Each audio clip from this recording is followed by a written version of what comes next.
perspective. Okay, so yesterday we looked at just simple harmonic motion, mass on a spring and a pendulum.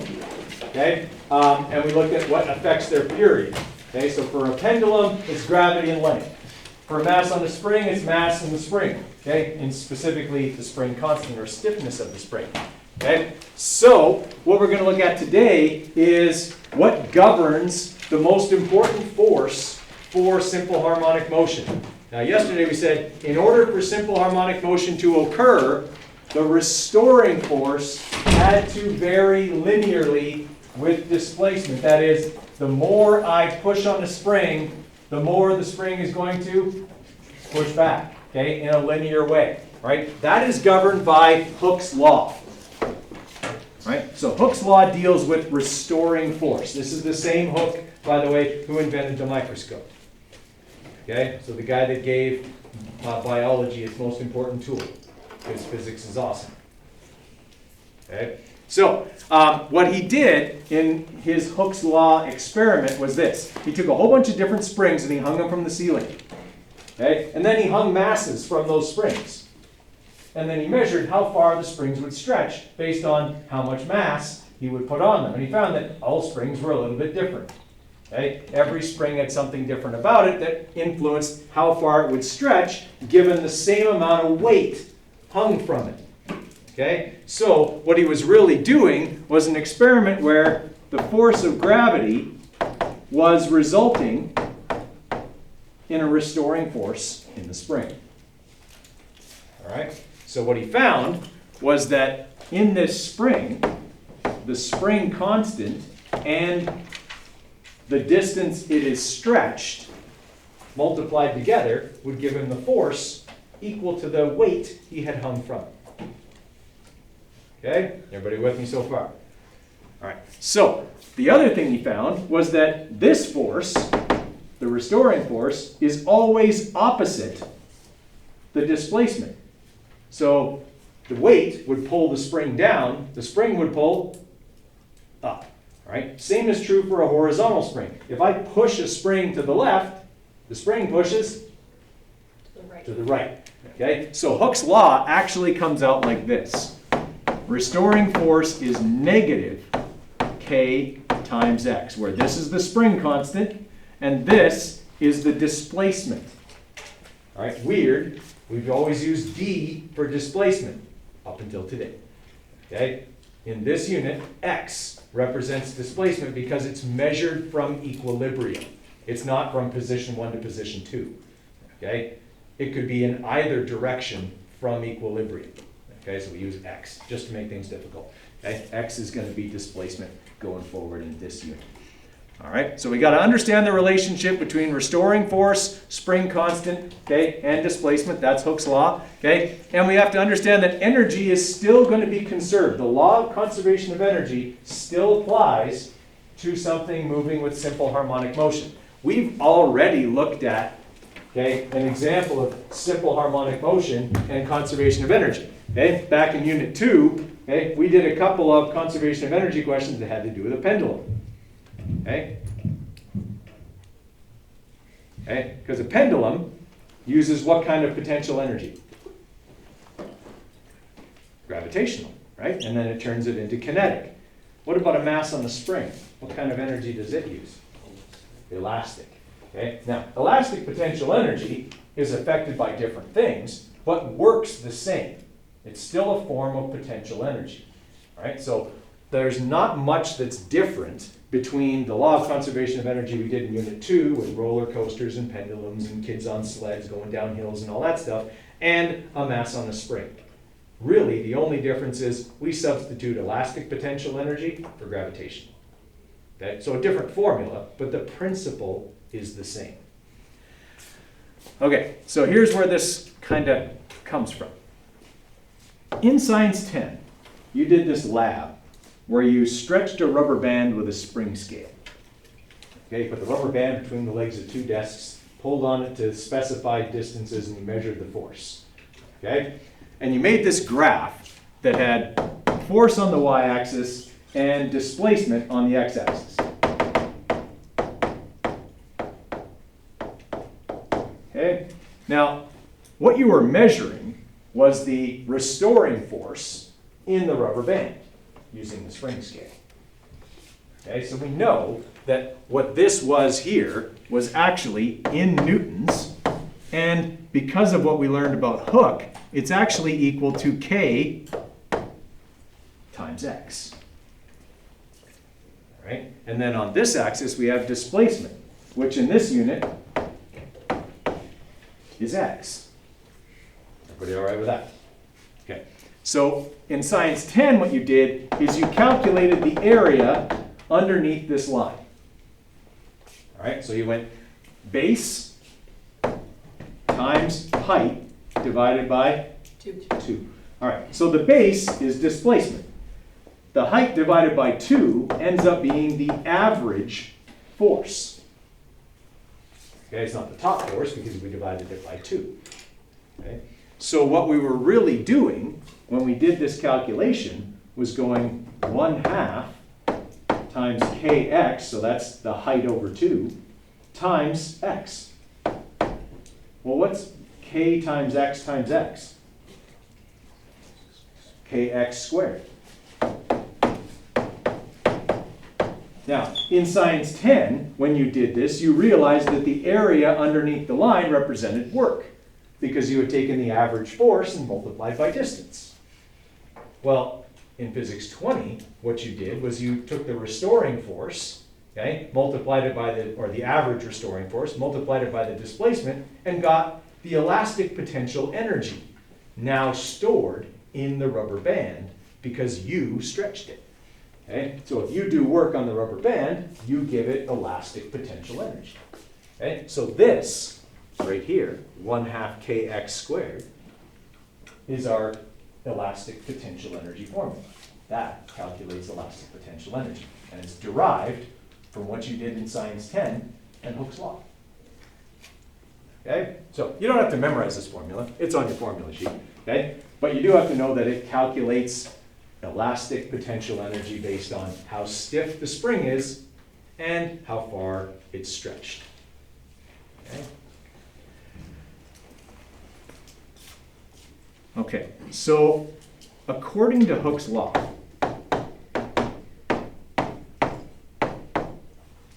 the further I stretch an elastic object,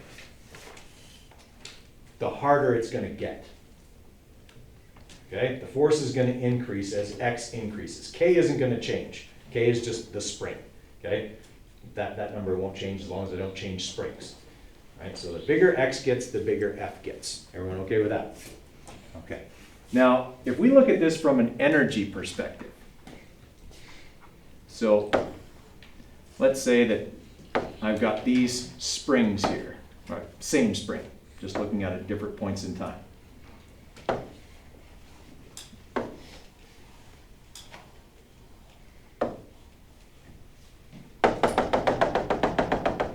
Okay, this is my equilibrium position. Okay, everyone knows what I mean by that term? Okay, so that's where that thing would rest if it wasn't moving. It is moving. It's oscillating back and forth. Okay, here, where the spring is compressed as far as it'll go, how fast is this object going? Right. So at this point, what kind of energy does it have? Potential. Only potential. Okay, so we also call this position, as well as this position, the amplitude, the maximum amplitude. When you are at the maximum amplitude, your speed is 0, because that's where you instantaneously stop before changing direction to go the other way. Okay? In that situation, you only have potential energy. Okay? Now, usually when we're dealing with the maximum amplitude, we don't even write x. We just write a, because it's a special x. It's the biggest x can be. Everyone follow me there? Okay. From this point, the spring pushes the mass back towards equilibrium. Once it gets to equilibrium, how much is the spring stretched or compressed? 0. Okay, so if now this number is 0, how much potential energy does the object have? 0. all of its energy is now? Because that's where it moves the fastest. Okay? At equilibrium, our kinetic energy is at its max. Because all of our mechanical energy is kinetic at equilibrium. Okay? And then once we pass equilibrium, then that spring is now pulling on that mass, going, whoa, come back. Okay? Slowing it down until it gets to here, the maximum amplitude in the other direction. Okay? This distance and this distance are the same. Okay? The object is going to stretch the spring just as much as it'll compress it. Okay, let's go to wash. Yeah. Okay? Everybody all right with that idea? Okay, so here's the next thing. Since it's got kinetic energy and potential energy, is its mechanical energy the same at any point in the oscillation? It is.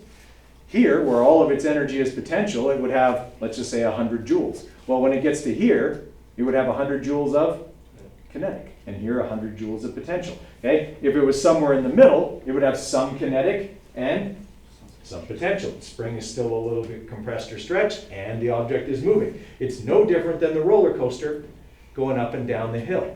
Okay? These 2 points represent the top of a hill, where it would only have potential. Okay? This represents the bottom of the hill, and then anywhere else represents part way up or part way down the hill. Okay? Everybody all right with that? Okay. So that's what we're going to be going over today. Being able to calculate various values using law of conservation of energy, okay? EI equals EF, okay? As well as Hooke's law. All right, so as we were saying, Hooke's law looks like this. What's the negative for? Why is there a negative in Hooke's law?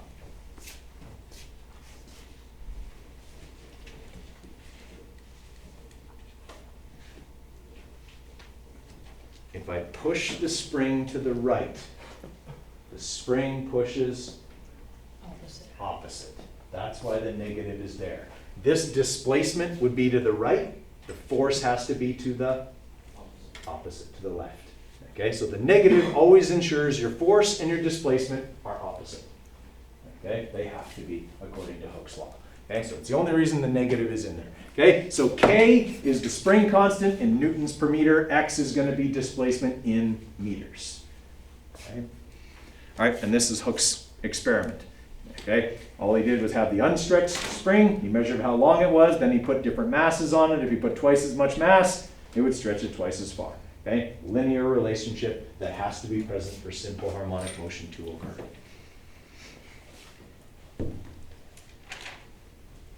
All right, so this is what we were talking about before, but this is a much better diagram than my chicken scratch. Okay, so if I have the object just sitting there and the spring is not stretched or compressed, okay, then there's no energy of any kind, no kinetic, no potential. Okay, there's no force on the spring because it's not strained. Okay, but if I pull it this way, I strain it to the right, the spring pulls back to the left. If I strain it or push it, compress it this way, it pushes the opposite way. Okay, always opposite the displacement.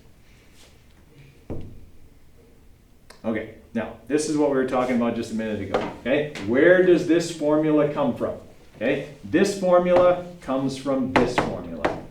Work is average force times distance. We very rarely ever write average in there, but it should be there.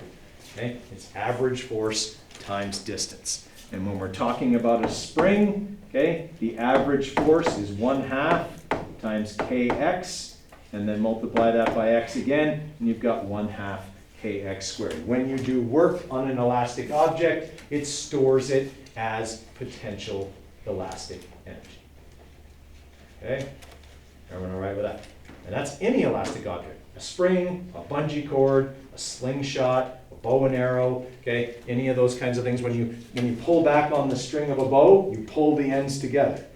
Okay, you're changing the distance those ends are apart, okay, which is going to be your x, right? It's an elastic object. Okay, so this is where we were headed to. This is the law of conservation of energy as it applies to a mass on a spring. Okay, for a pendulum, it still uses gravitational, so we don't change anything. Okay, all right. So On one side, I've got my initial mechanical energy. That would be the sum of my object's potential and kinetic energies. Okay, the potential energy is elastic, so 1/2 kxi squared plus 1/2 mvi squared, so my kinetic. And then on the other side, same thing, but with the final values. Okay, now, when we did this for a pendulum or a roller coaster or a kid on a sled, we could always cancel something. What did we always cancel? Mass, because mass was in every term. Is mass in every term now? What is? The 1/2. So if I'm doing any manipulating, the first thing you can do is take the halves out. Okay, every single thing is multiplied by 1/2, so you can take the halves, but you cannot cancel the masses because mass is not in every term now. Okay. All right, so if I had to manipulate, it's just a matter of algebra. It isn't going to be any harder or any easier than what you did in Unit 2. Okay, if you're solving for, what the maximum speed would be or what the maximum amplitude would be, okay, given some other information. Could you cancel out the square? No, you can't cancel out the squares Why? because not everything is squared. Right? If everything was squared, yeah, absolutely, I could root the whole thing. Okay, but because the k isn't squared, the m isn't squared, I can't cancel the squares. All right. So let's have a look at. Okay, so this is about as easy as a Hooke's law question gets. Okay, so in this one here, okay, I have a spring that has a spring constant of 30 newtons per meter. What do we use to represent spring constant? K. All right, so K is 30 newtons per meter. Okay, and it's pulled 1.5 meters from equilibrium. What did they give me there? X. Did they tell me what direction? They didn't. Okay? They just said distance, which is scalar, so that's not terribly helpful. Okay? They want to know what is the restoring force. Okay, well, according to Hooke's law, restoring force is negative K times X. So all I have to do is plug in my numbers. Negative 30 times 1.5 should give me negative 45 newtons. Okay, the negative denotes that the force is acting in the opposite direction that the object was stretched. Okay, everybody all right with that? Yeah?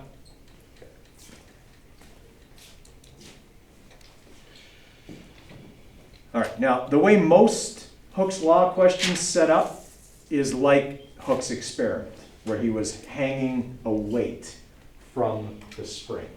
Okay, now if I put a spring on the roof and then I hang a weight from it, what's the net force in that system? Zero. Object's not moving, right? It's just hanging there. So that means that gravity, which is down, and the spring, which is up, are equal. Okay, equal but opposite. Okay, so you end up with this. Force of gravity equals the restoring force. Well, actually, negative the restoring force, because the restoring force would be in the opposite direction. Okay, so you'd have m times g equals negative kx. Actually, you'd have no negative there because that negative would cancel the negative off. All right, that's if you have a vertical spring. What if you have a horizontal spring and it's oscillating back and forth? Okay, so you have a horizontal spring and it's just doing this, going back and forth on a frictionless surface. Is the object accelerating? Constantly, okay, at different rates depending on where it is in the oscillation. What's the only thing providing the force to accelerate it? The spring. Okay, so if the spring is the only force, it is then by definition the net force. Sometimes you get a Hooke's law question that asks for acceleration. Okay, which means I can go, all right, fine. This is the only force causing the object to accelerate, and if I know what point in the oscillation we're talking about, I can still go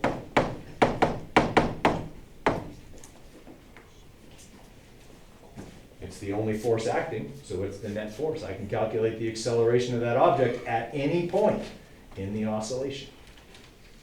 Okay? Now, according to that formula, what would the acceleration be at equilibrium? 0. Right, because x would be 0 at equilibrium. And that makes sense because at equilibrium, the spring is neither stretched nor compressed and then doesn't exert any force. Okay? Everyone kind of following there, the logic there? Okay. I think we can skip those two. All right, I want you to try that one. That's what we were just talking about. Okay, so a spring is hung from a hook on the ceiling. Okay, a mass of 510 grams. What do we need that in? Kilograms. Okay, is attached to the spring and stretches the spring ½ a meter. What's the spring constant? If I hang a weight from the spring, what force is pulling down? Gravity. Gravity. What force is pulling up? The spring. The spring. Okay, so that means that in this situation, the force of gravity is equal to the force in the spring. Actually, negative the force in the spring because the spring has to go up. Okay, so that would mean m times g equals negative kx. What happens to the two negatives? They cancel each other out, so I don't have to worry about either one of them. Okay, now all I have to do is solve for k. So what do I do with x? Divide. Okay, and I'll have 0.510 times 9.81 divided by 0.5 meters. Okay, that should give me 10, right? Newtons per meter.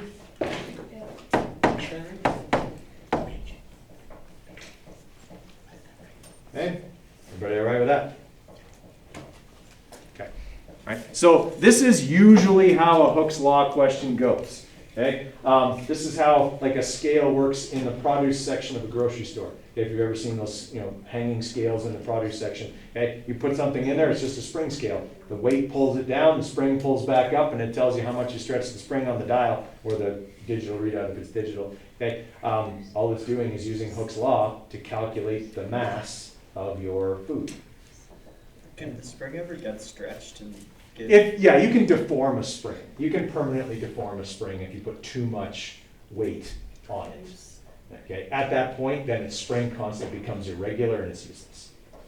So that does happen. Okay, so if some kid came along and hung off of one of those, okay, they would wreck it.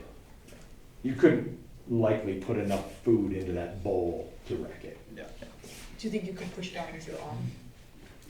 Possibly. Yeah. Okay. All right. I want you to write down number 1 and give it a try. Okay. This is a horizontal spring, like we were talking about a minute ago. Okay. So the spring is oscillating back and forth on a frictionless surface. Okay. We want to find what its displacement is when its acceleration is 4.11 meters per second squared to the left. Okay, so I will tell you, it's still a Hooke's law question. Okay, but it's a horizontal oscillator, not a vertical one, so gravity is not part of this. Okay, horizontal, frictionless surface, think about what the only force involved would be. All right, so on number 1, the only force acting on the mass is the what? Fs. Is the spring, right? Okay, so if that's the only force, then it is by definition the net force. Okay, now this question tells me acceleration 4.11 meters per second squared left. Okay, and it tells me K 8.21 newtons per meter, and it tells me mass 0.724 kilograms. All right, so if I set this equation up here, I'm going to have negative K times X equals M times A. Do I have 3 out of the 4 of those? I do. So I should be able to calculate X. So I'm just going to divide both sides by negative K. Okay. And then I'm going to say that X equals 0.724 times 4.11, which I'm making positive, so that means that positive equals left, okay, divided by negative 8.21. when I do that, I'm going to have 0.724 times 4.11, and then divide that by negative 8.21, right? And I get negative 0.36 meters, which is 0.36 meters to the right, okay? I made left positive, and I got a negative answer. That means it's to the right, and that makes sense because the displacement should be opposite the acceleration. Okay? Everybody all right with that? Yes. Okay. Now, number 2 is a conservation of energy question. Okay, so I want you to write that one down and give it a try, understanding that the way you're going to start that one is this. Oh, that's terrible. Okay, it's a mass on the spring, it's horizontal, okay, but it's conservation of energy. So on number 2, okay, we're talking about 2 different points in the oscillation. Now, how do I tell that number 2 is a conservation of energy question and number 1 is a Hooke's law question? They're both dealing with an oscillating object. Maximum speed. Yeah, if I'm given basically anything about speed, speed has to do with energy, okay? The other part of it is, I'm asked to compare 2 points in question number 2. I'm only ever asked about 1 point in the oscillation in question number 1. And you'll never be asked to calculate acceleration with conservation of energy. It isn't part of it, okay? But acceleration does have to do with force, which is what Hooke's law is about. Okay, so you kind of have to read the questions because Hooke's law and conservation of energy can give you very similar sounding information, so you have to be careful when you read it. Okay, so for number 2, right, we know the mass is 50 grams or 0.05 kilograms. Okay, we know the spring constant is 4 newtons per meter. Okay, and we know that the mass oscillates with an amplitude of 1.12 meters. Okay, amplitude goes with what part of the formula? It goes with potential and it's x. Okay, it's the biggest value of x. It's the max x. Okay, so what I always write when I'm given amplitude is I just write a. Okay, I know it's a special x that way. Okay, and I know I don't have to have a v with that one. How do I know I don't need a v with that? Because what is it doing at the maximum amplitude? Not moving. Not moving, right. Okay. All right, so the thing they want me to find is the maximum speed, which occurs when I have no what? No potential energy, right. So I'm looking at the maximum point from equilibrium and equilibrium. Those are the 2 points I'm comparing. Okay, so EI equals EF, okay, and then I do this. Okay, initial potential plus initial kinetic equals final potential plus final kinetic. Now I look at the 2 positions the question gives me. The first position is maximum amplitude, where I have no kinetic energy. And the other place is it wants to know the maximum speed. This is where I have to recognize maximum speed happens at equilibrium, where x is, and thus this is 0. Okay, so now that simplifies my math quite a bit. I just have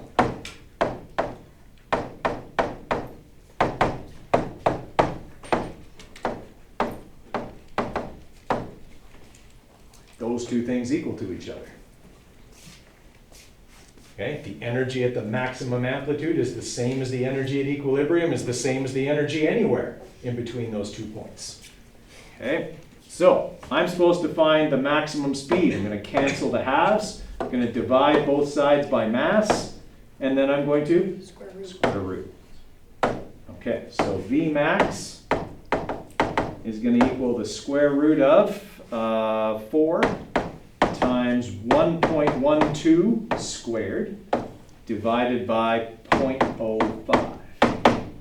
Okay, is that mathematically challenging? No. No, but it's intuitively challenging. I have to understand quite a bit of stuff about that motion in order to get to that point. All right, so 4 times 1.12 squared divided by 0.05, square root that. Okay, so the object's moving at 10 meters per second at equilibrium.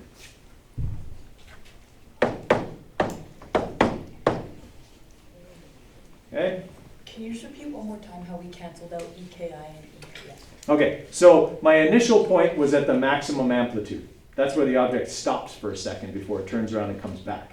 If it's stopped, it can't have any kinetic energy. Okay? The other point is at equilibrium, where the spring is neither stretched nor compressed, and x is 0. Therefore, there can be no potential there. Yeah? Okay. All right, see how you do with number 3. Number 3 is also a conservation of energy question. Yep.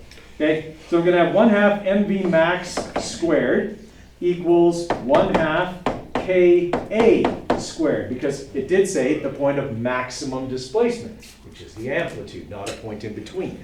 All right, so now that those are the same, okay, I can cancel off the halves, and I'm looking for mass. So all I have to do is divide both sides by the maximum speed squared, and I've got mass by itself. Okay, so mass will be 6.05 times 0.817 squared divided by 2.05 squared. Okay, the most common mistake here is people forget to square things. Okay, 6.05 times 0.817 squared. Okay, divide that by 2.05 squared. Okay, you got a mass of 0.961 kilograms. That's a light one. Okay. Wait, how many kilograms is the average person? How many kilograms is what? The average person. 60, 70? So that's like really. Okay? All right, does that make sense to everybody? So the thing here, guys, and we're going to spend the next couple of days getting used to this, is being able to identify what points in the oscillation we're talking about, okay, setting EI equal to EF, okay, and dealing with different points in the oscillation. Okay, don't pack up yet. What? All right, I want you to copy that one down, because we want to be able to go over that one tomorrow. Okay, so copy that one down before the bell goes. Yep. Can I use a hole puncher?